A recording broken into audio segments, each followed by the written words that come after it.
শুধু যোগ্যতা অর্জন করা নয়, সহানুভূতিকেও অর্জন করা একজন মহান ডাক্তারের কাজ। আর এই মহান ডাক্তার কখনো কোনো মেডিকেল কলেজ তৈরি করতে পারবে না। এমন ভুল ধারণা থেকে মানুষকে বের হয়ে আসা লাগবে। ওয়েল, একটা প্রশ্ন করি আমি। এই যে গাড়ি, এই গাড়ি কথা বলতেছি, যেটা রোড দিয়ে চলে, এটার লক্ষ্য কী ছিল, মানে উদ্দেশ্য কী ছিল? একবার ভাবুন। ওয়েল, আমার মনে হয় আপনি সঠিক উত্তর পাইছেন বা পান নাই জানি না।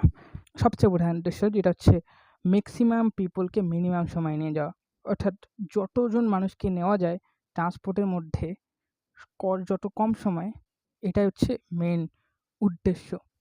তাহলে একটা কাজ করেন, কালকে থেকে যে রোডে ট্রাফিক লাইন আছে, সীমাবদ্ধ নিয়মগুলো আছে, অ্যান্ড আর বাকি যেগুলো আছে না, ওগুলোকে দূর করে দেন। বাদ দিয়ে দেন ভাই, বাদ দিয়ে লাগবে না তো। আমার যদি মেন উদ্দেশ্য হয়, গাড়ির মেন উদ্দেশ্য কী? গাড়ির মেন উদ্দেশ্য যদি খুব কম সময় একদম থাউজেন্ড অফ পিপলকে নিয়ে যাওয়া হয়, আমার মনে হয় এত কিছু লাগবে না। সো হ্যাঁ, এমনই তো হওয়া দরকার ছিল, বাট এমন তো হয় না। কারণ গাড়ি তো একটা সাধারণ জিনিস না। গাড়ির মধ্যে থাকে প্রাণ, জীবন, সম্পদ।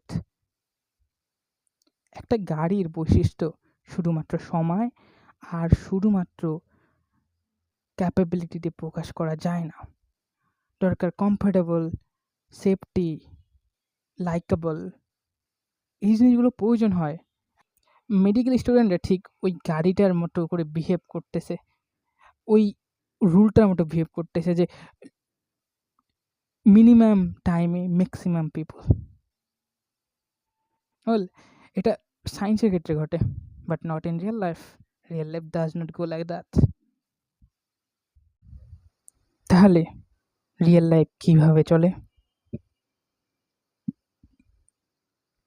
আমরা ডাক্তারদেরকে মহান মানুষ মনে করি, যারা আমাদের জীবনকে রক্ষা করে, রাইট? সো একজন শিশু বা একজন খুব বৃদ্ধ ব্যক্তি, এই দুই ব্যক্তি ডাক্তারকে এক অন্য মায়ায় দেখে, যেন তারা এই ব্রহ্মাণ্ডের, এই মানব জাতির সৃষ্ট সন্তান। তারা চায় তারা যেন কিছু সময় সেই মহান ব্যক্তির সাথে কথা বলতে পারে, তাদেরকে তাদের মনের ব্যথা জানাতে পারে। আমরা একজন ডাক্তারের কাছে এইটা এক্সপেক্ট করি। আমরা চাই কমফর্ট, আমরা চাই একটা আশ্বস্তবাদ, আমরা চাই যেন কেউ একজন তার মুখ দিয়ে বলুক আমরা ভালো থাকবো। শুধু যোগ্যতা অর্জন করা নয়, সহানুভূতিকেও অর্জন করা একজন মহান ডাক্তারের কাজ।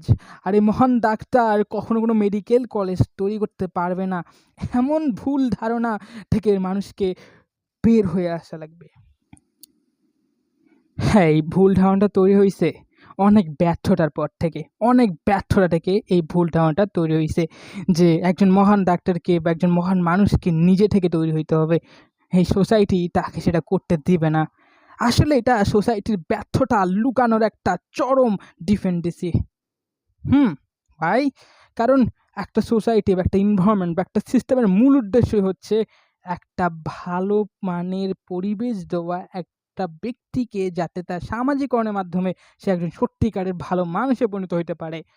তবে আজকে আমরা কি শিখতে পারলাম? একজন ডাক্তার একটা মাল গাড়ি না, যে একদম 100, 200, 300 বোঝায় মাল করবে অ্যান্ড দেন রকেট ইঞ্জিনের মতো করে চলে যাবে না। একটা ডাক্তার হচ্ছে একটা জীবন স্পন্দন একটা দেশের জন্য। প্রত্যেকটা ডাক্তার একটা দেশের মহান সম্পদের মধ্যে একটা।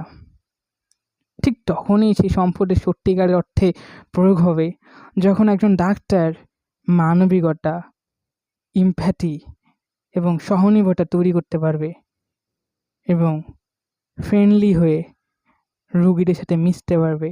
ঠিক তখনই একজন ডাক্তার একজন সত্যিকার অর্থে একজন ডাক্তার হইতে পারবে। আমরা অপেক্ষা করব, একদিন আমরাও দেখতে পারবো আমাদের জেনারেশনের মধ্যে আদর্শবান ডাক্তারকে। সেদিন পর্যন্ত অপেক্ষায় থাকবো।